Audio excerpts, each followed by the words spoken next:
Buenas, profesora.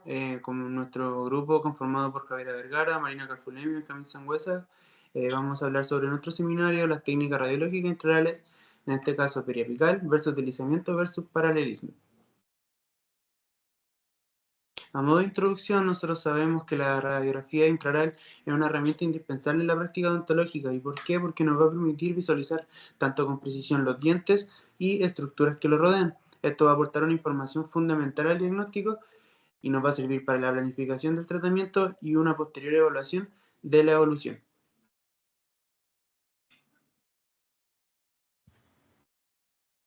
Ya, como objetivo de este seminario encontramos los objetivos generales. Estos se basan en comprender primero los principios y fundamentos de las principales técnicas radiográficas intraorales, las cuales vamos a hablar ahora. Luego vamos a analizar las indicaciones y aplicaciones clínicas de las técnicas radiográficas en el diagnóstico odontológico. Y por otro lado, encontrando los objetivos específicos, vamos a describir la técnica radiográfica periapical, vamos a explicar la técnica de deslizamiento y sus indicaciones, y vamos a comparar la técnica de paralelismo junto con la técnica de la bisectriz. Bueno, ahora comenzando con la técnica periapical, esta tiene como objetivo mostrar una imagen completa de una pieza dental y su estructura vecina. ¿Qué se puede evaluar en esta técnica? Se evalúa la corona, patologías de la corona y de la raíz, además la anatomía radicular y de los conductos, alteraciones de la línea periapical y algunas patologías de estructuras óseas. Además, también se puede detectar agenesia, resorción ósea, quistes o tumores. En la posición de la película, cuando son dientes anteriores, incisivos o caninos, la película debe tener el eje mayor en sentido vertical.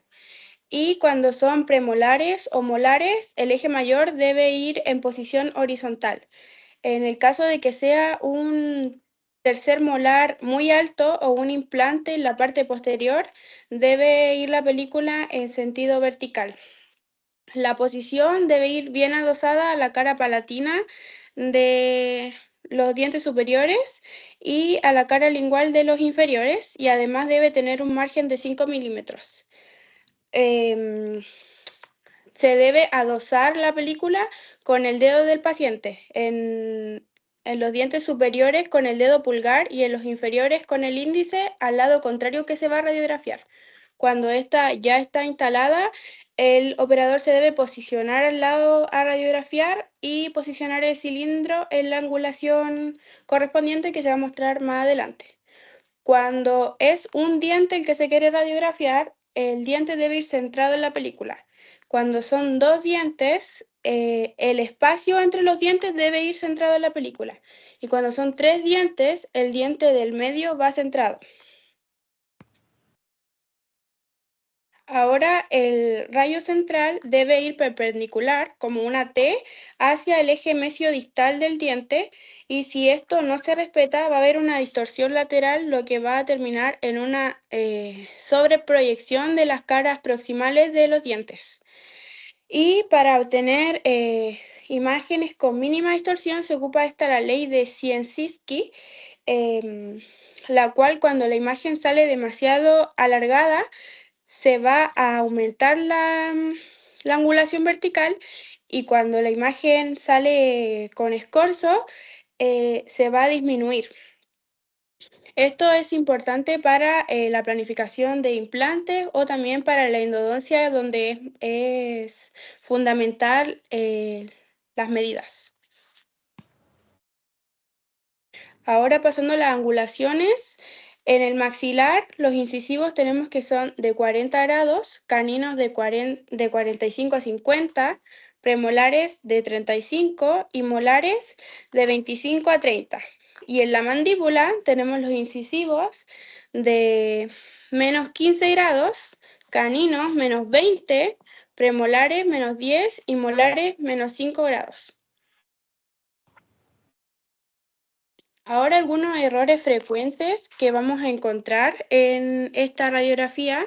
Tenemos el exceso de angulación vertical, lo que va a llevar a una sobreproyección del malar en los ápices de los molares.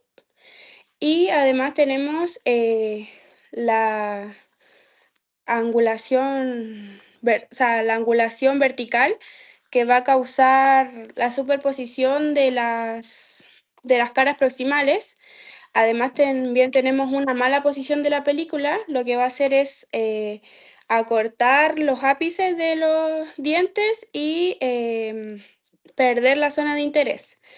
Y también tenemos una mal posición de la película o mal apoyo del paciente, lo que va a traer como consecuencia una distorsión por amplitud de la imagen. Ahora, unos casos clínicos para ver si es que solicitarían una radiografía periapical en cada caso. El primero, un paciente que acude a control de rutina, se sospechan caries interproximales entre premolares sin dolor ni antecedentes de traumatismo. Bueno, en este caso, la radiografía periapical no es la primera opción, sería una radiografía Baldwin como primera opción para las caries interproximales. En el segundo caso, un paciente de 48 años acude al control de un tratamiento de endodoncia realizado hace 6 meses. Aquí sí es esencial una radiografía periapical como primera opción para realizar el control de la obturación. Después tenemos un paciente de 30 años, tras un accidente deportivo presenta dolor intenso, limitación para abrir la boca y sospecha de fractura mandibular. Yo no solicitaría una radiografía periapical en este caso como primera opción debido a la sospecha de fractura mandibular. Como primera opción sería una radiografía panorámica. Luego, un paciente de 40 años, durante un examen clínico se observa un aumento de volumen indoloro en la región anterior del maxilar superior. Se sospecha una lesión de origen odontogénico. Aquí sí es esencial una radiografía periapical como primera opción, debido a que como complemento del examen clínico ya se ve que hay una lesión, un aumento de volumen, por lo tanto tenemos una zona de interés en anterior y ahí se puede tomar la radiografía periapical. Tenemos un paciente de 28 años, acude al control porque nota movilidad en un incisivo superior. Clínicamente no se observan caries, pero el diente presenta antecedentes de traumatismo hace algunos años.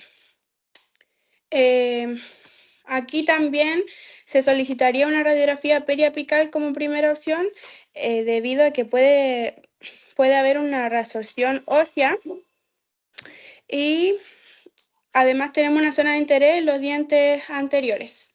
Y por último, un paciente adolescente que va a iniciar un tratamiento de ortodoncia, se requiere una evaluación de dentición completa y presencia de dientes retenidos.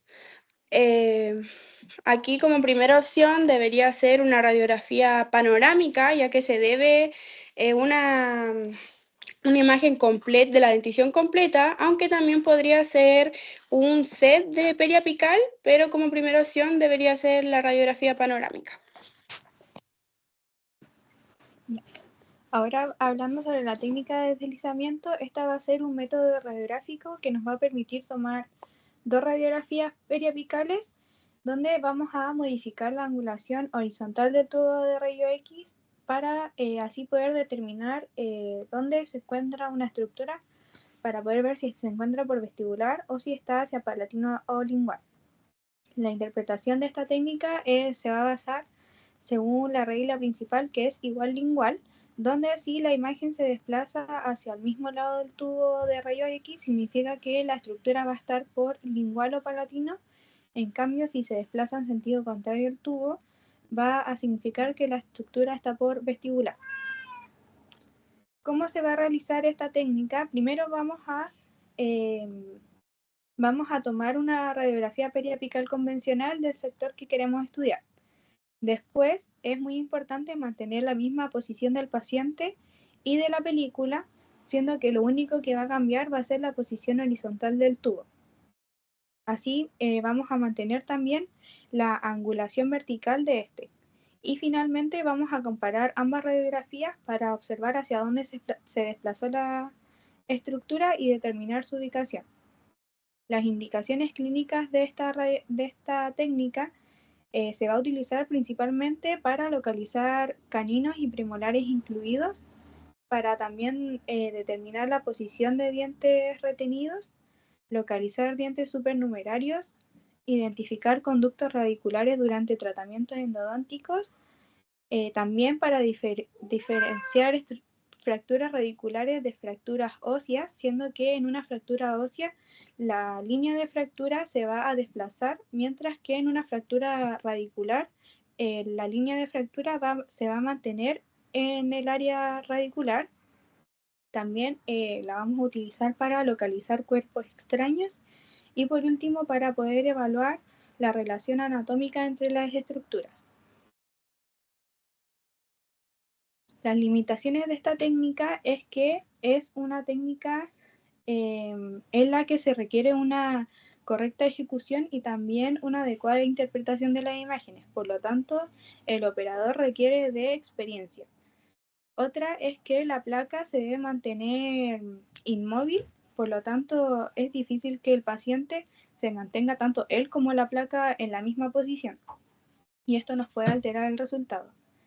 Otra limitación es que cuando las estructuras están muy cerca entre vestibular y palatino, se puede no observar un desplazamiento evidente. Por lo tanto, en algunos casos se va a requerir un desplazamiento más amplio para poder tener una mejor visualización. También la superposición de estructuras anatómicas nos puede dificultar el diagnóstico. Y finalmente tenemos que recordar que esto sigue siendo una técnica bidimensional, por lo tanto en casos más complejos o donde se necesita mayor precisión, puede ser necesario complementar con una tomografía computarizada. Pasando a casos clínicos donde se solicitaría una radiografía con técnica de desplazamiento, primero tenemos a un niño de 9 años con mesiodens entre los incisivos superiores. Y la técnica de deslizamiento nos va a poder permitir conocer si los mesiodens se encuentran hacia vestibular o hacia palatino antes de realizar cualquier procedimiento. Luego tenemos un canino retenido en un paciente de 16 años y aquí la técnica nos va a permitir conocer la relación espacial con la raíz del incisivo lateral. En el tercer caso va a corresponder a un fragmento radicular que quedó después de una extracción y con esta técnica también nos va a permitir determinar en qué posición está este fragmento. Y por último tenemos un paciente de 14 años donde se observan dos premolares superpuestos y mediante el desplazamiento nos va a permitir identificar cuál se encuentra por vestibular y cuál se va a encontrar por palatino. Y por último tenemos este caso clínico donde hay una paciente de 15 años que consulta porque el canino superior permanente aún no ha erupcionado. Durante el examen clínico se va a observar la persistencia del canino temporal y no es posible palpar el canino permanente. Primero se toma una radiografía periapical convencional y luego se va a realizar el desplazamiento del tubo hacia mesial. Al comparar ambas imágenes podemos notar que el canino retenido se va a desplazar hacia mesial, por lo tanto hacia el mismo sentido que el tubo. Así podemos interpretar que el canino se encuentra retenido en una posición palatina. Siguiendo con la técnica de paralelismo, primero debemos saber qué es. Esta es una técnica donde consiste en colocar el receptor de imagen, en este caso vendría a ser la película, paralelo al eje longitudinal del diente, mientras que el haz de rayo X se va a dirigir perpendicularmente tanto al receptor como al diente. Esto va a reducir la distorsión geométrica y va a mejorar la precisión de imagen.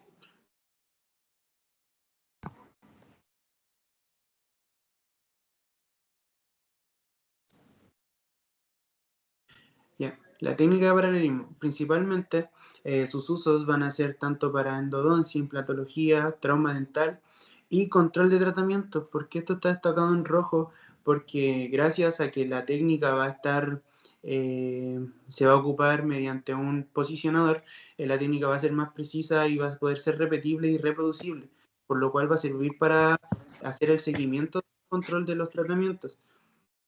Vamos a encontrar además unas complicaciones o limitaciones donde se va a poder interferir, se va a poder impedir la toma de esta radiografía. Vamos a encontrar principalmente pacientes con alto reflejo nauseoso. El uso de posicionador va a hacer que la técnica sea un poco más incómoda para el paciente, lo cual pacientes con este reflejo se les va a hacer más difícil soportarla. Encontramos anatomías complejas como el caso del torus palatino, mandibular o paladar plano, donde la película se va a hacer más difícil para colocar de forma horizontal. Por otro lado, encontramos las ventajas, como comenté antes, debido al uso de posicionador, esta técnica va a poder ser reproducible. Además, la técnica va a dar una imagen exacta, es decir, con menos distorsión. Por otro lado, vamos a encontrar menos fallos de angulación y menos repeticiones, todo esto por el uso del posicionador, lo cual va a facilitar una correcta angulación y posición del tubo. Ya. En estas dos, ¿cuál va a ser mejor en el uso clínico? Existe un debate al momento de escoger la técnica adecuada en radiografía periapical entre el paralelismo y la técnica de bisectriz, pero la que se lleva el primer puesto en esta técnica va a ser la técnica de paralelismo. Y las ventajas sobre la bisectriz, encontramos que el paralelismo va a usar, mediante el uso de posicionador, va a dar una exactitud en la imagen junto con una menor distorsión, y va a haber una menos necesidad de repetir la imagen debido a que no van a haber fallas de angulación debido al posicionador. Por otro lado, encontramos la técnica de bisectriz. Esta no requiere un uso de posicionador como ventaja. Además, es una mayor comodidad del paciente porque no va a ser tan invasivo, por decirlo de alguna forma. Y esta no se va a ver afectada por anatomías complejas como la técnica del paralelismo, por lo cual la técnica de bisectriz va a ser más ocupada, es más ocupada en ámbitos clínicos, por lo que acabo de comentar. Ya, y finalizando, como conclusión, encontramos que las técnicas radiográficas intraorales van a ser una herramienta indispensable para el diagnóstico odontológico. Esto porque nos van a permitir obtener una información detallada de los dientes y estructuras que los rodean.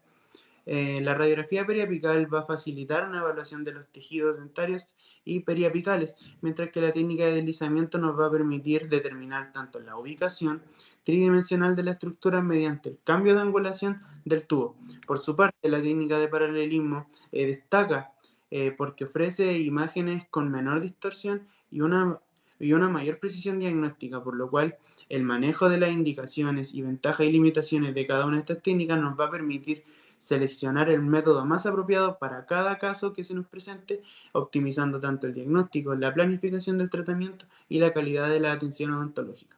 Muchas gracias.